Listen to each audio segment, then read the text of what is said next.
everyone, and welcome back to Speak Up, brought to you by Televida. Today's segment is going to be very interesting. It's a tale of two cities, and I'm fortunate to have two mayors, the two mayors that connect Kansas City, Missouri, and Kansas City, Kansas. So let me tell you a little bit about government.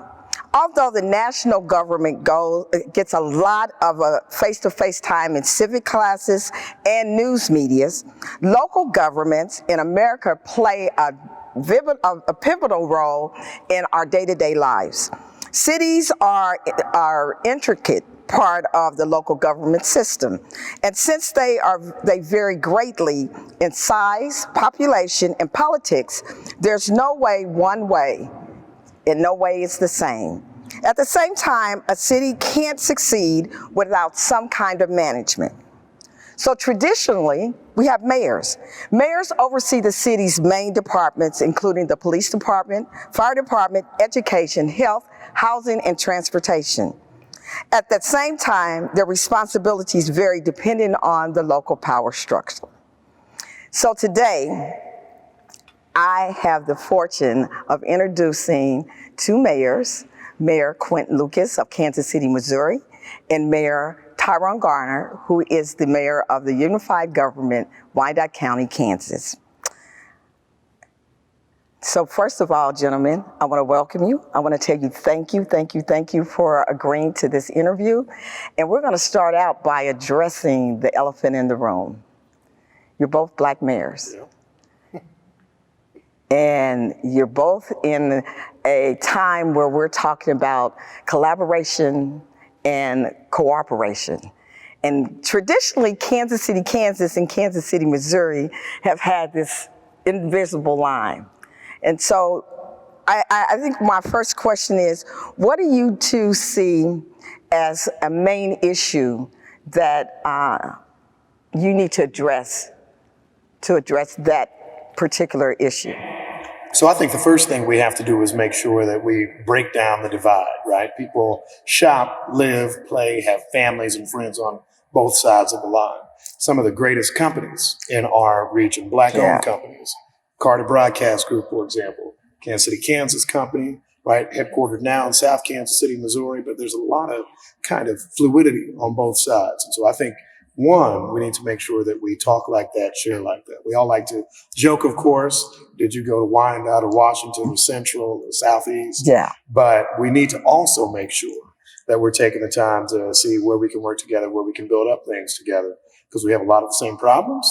But that also means we have a lot of the same opportunities. Absolutely. Mayor Garner. Yeah, I mean, I agree with Mayor Lucas, and thanks for having me. I think everything is regional when you talk about the two cities. Yeah. And oftentimes, most people confuse the cities. Yeah. I think Kansas City, Missouri is in Kansas, which is a good thing because we'll take that. But there's a lot of opportunities because we're so close. Really, certain parts, rivers separate our two communities, and other parts, a street. Yes. So everything is fluid. The success of Kansas City, Missouri, and the success of Wyandotte County all plays together, because our success is Kansas City, Missouri's success, and likewise. And so we feed off each other. When you talk about economic development, when you talk about retail, when you talk about jobs and transportation, it all interconnects. And so building on those partnerships and collaborations that are already set, especially when you talk about what Mark, the Mid-America Regional Council, is doing, to really bring these two cities together, I think is key when you talk about opportunities and growth in the Kansas City metropolitan area. Yeah, you know, and it's really unique that at this time, all of our organizations and corporations are coming together. There's not this big fight anymore about what company's going to come to Kansas City, Missouri, what company's going to come to Kansas City, Kansas, but there is truly a collective, collaborative that's going on that's really good. And that brings me to the green line, transportation line that's going to be coming. What are you guys strategically doing together, if anything, to make that continuum, to do other things to bring the two together? So, I'll hop on that real quick. I mean, I think the first thing we're trying to do is learn about it, learn where it's going. Mm-hmm. I know Mayor Garner and his team have done more work in kind of how do we make sure that any infrastructure investment we're doing is getting people to jobs. It's getting folks from the core of our community to jobs still in our community, not just always pulling them out. And then another thing that I need to do, we work together. We're trying to build that up too. There's a new mayor in Independence, Missouri. Mm-hmm. That line will be going there too.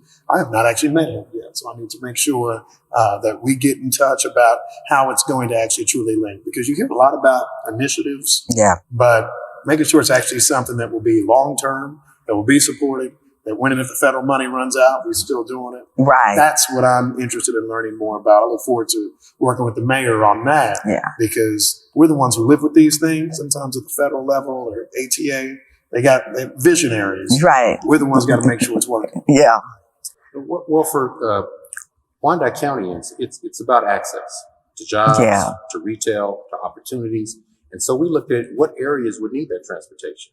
And so we looked at making sure that we made those lines go through the areas where those investments are needed the most. Right. Particularly when you come across the Lewis and Clark Viaduct from Kansas City, Missouri, into Wyandotte County. We're looking at Minnesota, to 5th Street North, to Quindaro Boulevard.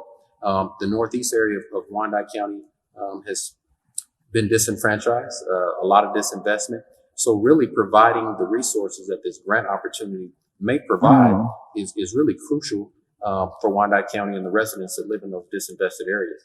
And then getting those as we move further west up Quindaro to Brown, going back, and it loops south, and then it connects to State Avenue all the way to about 77th Street, and then it goes north to Leavenworth Road, where it takes you west to a warehouse development that needs employees. It's going to provide jobs.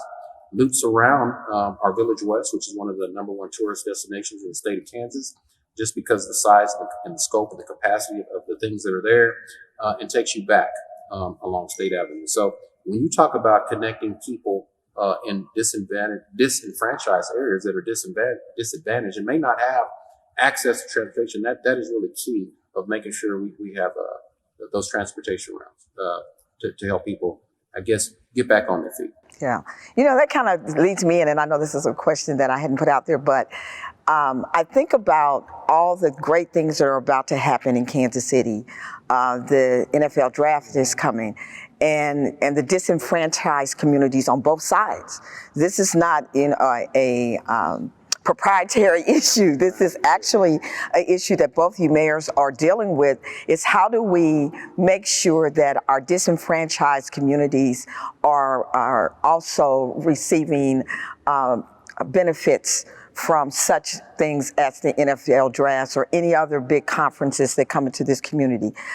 As you spoke, you said you're coming across the Lewis and Clark Viaduct. We're 3 to 5 minutes away. And so how do we connect these communities where they are actually, and how do we get them ready? What do we need to do as a community? Because I don't want you guys to feel like all the work has to be put on your shoulder. I agree that the community has to do their part. So what would you suggest to your communities in ways that they could be more helpful to make sure that the things are happening that you guys are focused on? A few things that I would say. The first is you try to negotiate on both economic development and entertainment activities, community benefits up front. Mm-hmm. I think one of the challenges in my city, and I might hazard to say even in Wyandotte County, is a lot of our predecessors might have built things, but not actually working into that the way that they'll always have the bus line going. They'll always have that connection to our community. So some of that's just trying to clarify that. And you can do that even at the conference and entertainment level too, making sure that you're still representing vendors of color, making sure that you're still using restaurants and others in the community. So that's one. But I think the other thing is you got to make sure that you're doing stuff in the core of our city too.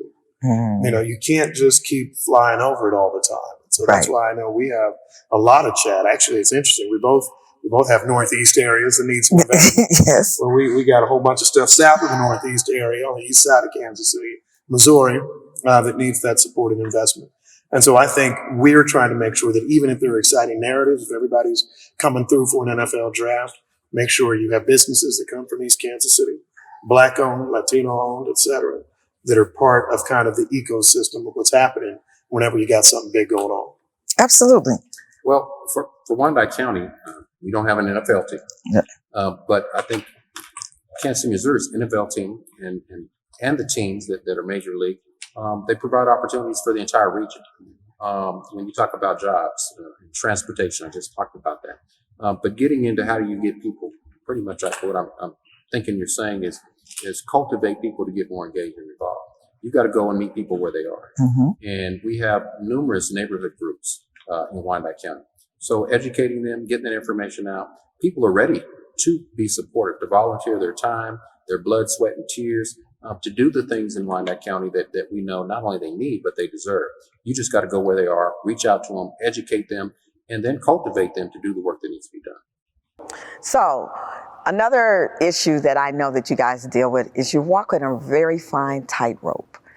Our issues have sometimes we have to look at how do we make sure that we're doing the work that includes all people, and without getting on that line of either you're so for this way that you're not helping us, or you're so for that way that you're only helping them. And I know that a lot of people don't understand it unless you're in those shoes. How do you deal with that every day? Well, to me, it's about engaging leadership. And I mentioned it before, you got to go where the people are, educate them, be involved, and let them know that everybody has value, and just share that with them. Everybody should have a seat at the table and nobody should be excluded. And every voice should matter when you talk about value. And building those type of relationships are really key. Relationships are key to just getting things done. But that can't be done in a vacuum. Right. I can't do that sitting in my office at City Hall. And I know Mayor Lucas does a good job, and I'm trying to catch up to him. Because he's everywhere. I'm not in my 30s. But just getting out in the community, making yourself visible, making yourself known, listening to people, seeking to understand as opposed to trying to be understood, taking good information back and sharing that, what you've gotten from your constituents with the decision makers. And then trying to make sure decision makers do things that are equitable. Yeah. So that everybody that wants an opportunity has that opportunity to achieve and be successful. Yeah, I mean, I think I agree with everything that Mayor Garner said. I might add this, which is just that you need to understand that you're going to make people angry. Mm. You need to keep moving. Yeah. Right? Sometimes you make yourself angry by things you have to do, you have to get done. But, the people that run into trouble are the ones that get tied up in knots and then they stop making decisions. Yeah. And then there's inaction in a city or a county. Yeah. Whereas for us, I think in Kansas City, and I saw a lot of this during the COVID pandemic, we needed to keep moving. We needed to, make sure we make our decision, do whatever you can next to make people safe. And that's going to be, my thing forever. And I do put a big value on make sure you communicate with people. Yeah. Right? Now, if you just, if you go off into the city hall, top floor, and you're hanging out there forever, nobody knows who you are, nobody knows what you're doing, and somebody else will be telling your story. Right. Whereas if you're at least telling your own story, they may say it's good, it's bad, but they heard it from me rather than the lens of a newspaper or a Facebook attacker. Like that. Yeah. Well, and that brings me to sometimes, especially being in these seats, being in leadership, it's really hard because if you're not doing what we need you to do right now, I'm not the first issue that you're addressing, you're a bad mayor. And I think a lot of times you guys get a bad rap, and that's not a racial thing. I think that is actually a seat thing, elected official seat thing. When you're making your choices you can't do everything at the same time. Nothing happens simultaneously. And then you have a whole committee of people, council people in Kansas City, Missouri, commissioners in KCK, that we have to sit down and negotiate and deal with. And so I don't think that people get a clear understanding of how the secession or the I don't want to say proprietary, but or how you prioritize. I can't even talk. Prioritize the things that you've got to get done. And so, I mean, do you just kind of sit down and say, look, I'm going to just do this, and this is what I'm going to do first, and I'll deal with the backlash later? I'll say you remember everything that you ran on, Yeah. right? So Yeah. you do remember what you ran around the community telling everybody would get worked on. But a lot of things, of course, come up along the way. Yeah. And so in terms of prioritizing things, you need to make sure you're looking at and addressing the everyday challenges. But the thing that I found is important is, the more that you look at the big picture, it actually helps with the everyday challenges. If all the investment, for example, all the infrastructure investment, let's say, is outside of East Kansas City, Yeah. then I'm going to have all of these problems where I'm like, man, we got a bunch of trash, right? Nobody wants to live there, businesses in there and all of that.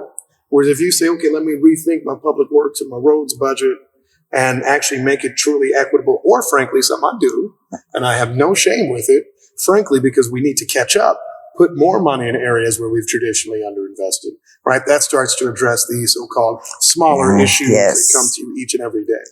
That's how you try to do it. But yeah, you make sure you do that. And then, again, you communicate it. Yeah. So you tell people, this is why I'm here. Not that, and I get it all the time.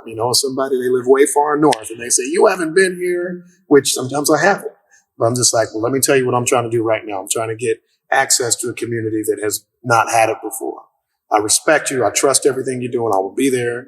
This is where my priority now is. And if you share that, people are usually fair. At least most people, not the loud ones. Right.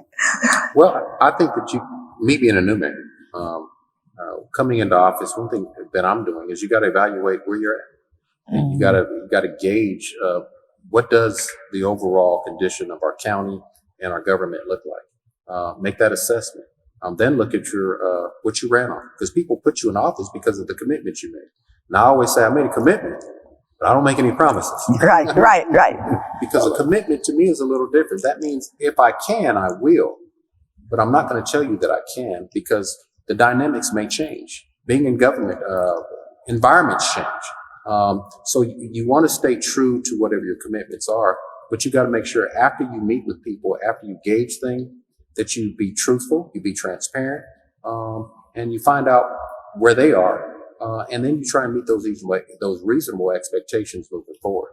And to me, that's the priority. What I ran on, that platform for me, it's as simple as just checking the box. Yeah. But people need to know, at least in Wyandotte County, and and I'm not sure about Kansas City, Missouri, but a lot of cities, they have strong mayors.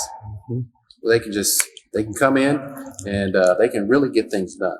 The way our government is set up, I like to call it a weak mayor form of government. It's a lot of leveraging. It's a lot of networking and a lot of sharing a vision and hoping that some of the things that you ran on will be, that vision will be shared, and then getting that to the people that actually make the decisions and see if they share that vision. Right. And they will, and carry that out. So I want to read something, and when you were talking weekend strong mayors, I did a lot of research on mayors, because really trying to understand the differences in how the government or the leadership differs in Wyandotte and Kansas City, Missouri. But I want to read something that Michael Bloomberg, it's a quote or something, that statement he made. It says, cities have finite budgets, but mayors have unlimited opportunities to form partnerships that can help them accomplish their goal. Companies and nonprofits can mobilize valuable resources to help tackle urgent challenges, and by building relationships with them and thinking creatively, city leaders can deliver major benefits to their residents and that otherwise never be possible. And so I found that interesting because, one, I run a nonprofit, and I work with, we do a lot of cooperative collaborations with the Hispanic Chamber, and trying to build that ecosystem. And the next step, I think, for us should be, how do we become a part of a partnership with the mayor's office so that we're providing those services and those resources that you need to help the residents build and become a stronger ecosystem where we're being impactful. I think that's the collaboration for me is the most important part. And I think for even our residents, I hear a lot of people saying, nobody talks to us. and nobody includes us. So how do we get included? How do we get included in your office? Well, I can tell you what we've done in Wyandotte County. One of the things that our team has done is we believe that the collaborations and relationships are key when we talk about tackling some of our major issues. So we've come up with 7 identified task force to really focus and hone in on a lot of some of the biggest issues that we have in Wyandotte County, be it police reform, be it small business and entrepreneurs, how to streamline that process, efficiencies in government, our unhoused and impoverished population. There are 7 committees there. These committees were set up with an intention. Before I became the mayor, I used to go to community meetings. And one thing I noticed is a lot of leaders, and this is a knock on anybody, but there's a lot of town halls, a lot of listening tours, a lot of let's put some stuff on some paper and here's your plan. But what I noticed is those are just it's talk.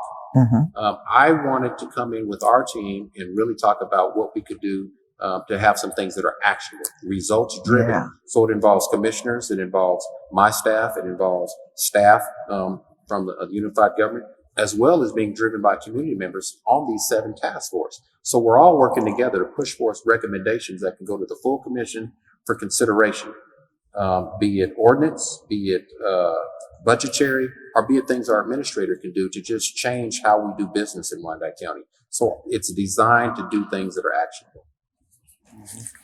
You know, for us, in terms of, how we work with nonprofits, and we do every day, there are a lot of different ones.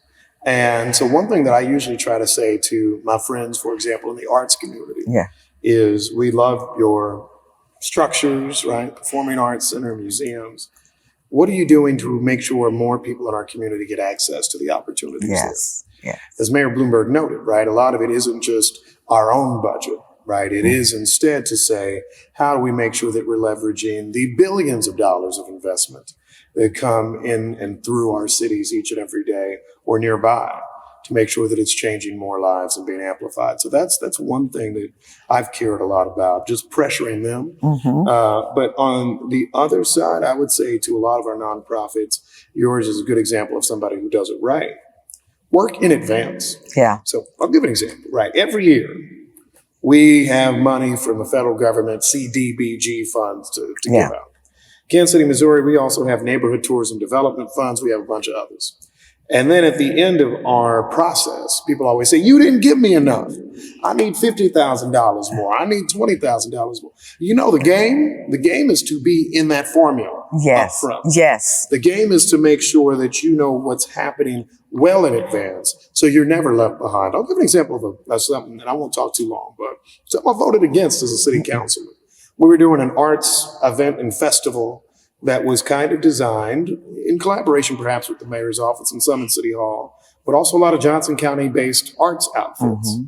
And part of the reason, I love everybody, so no offense to anybody, no shade. But I'm like, that wasn't made for my district. Right. That wasn't crafted for my community. And I wanted to make sure in everything that we're doing prospectively that we're saying, all right, our real stakeholders around the table, you're never going to be 100%. There are going to be people that are always mad. Yeah.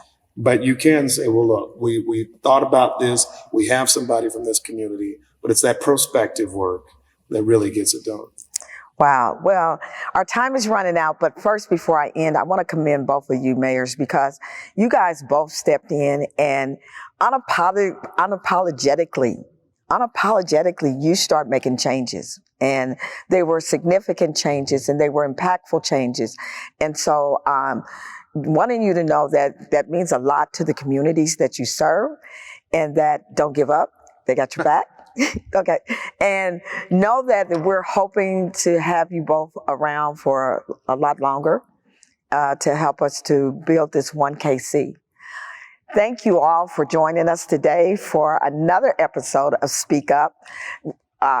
If you want to know how to contact your mayors, call City Hall. Either one of them, Kansas City, Missouri, the city of Kansas City. I look them up on Facebook and I look them up on the website. And I'm going to tell you, this is how good I am. Their website is kcmo.gov. And the Wyandotte is ycolekc.org. And so look these guys up, both of these guys, and I know for a fact because I get on their nerves because they have an open door policy. It's not a time that I have ever been able to not be able to talk to either guy. Again, thank you guys. Thank you. Thank you, Kansas City, and see you next time on Speak Up.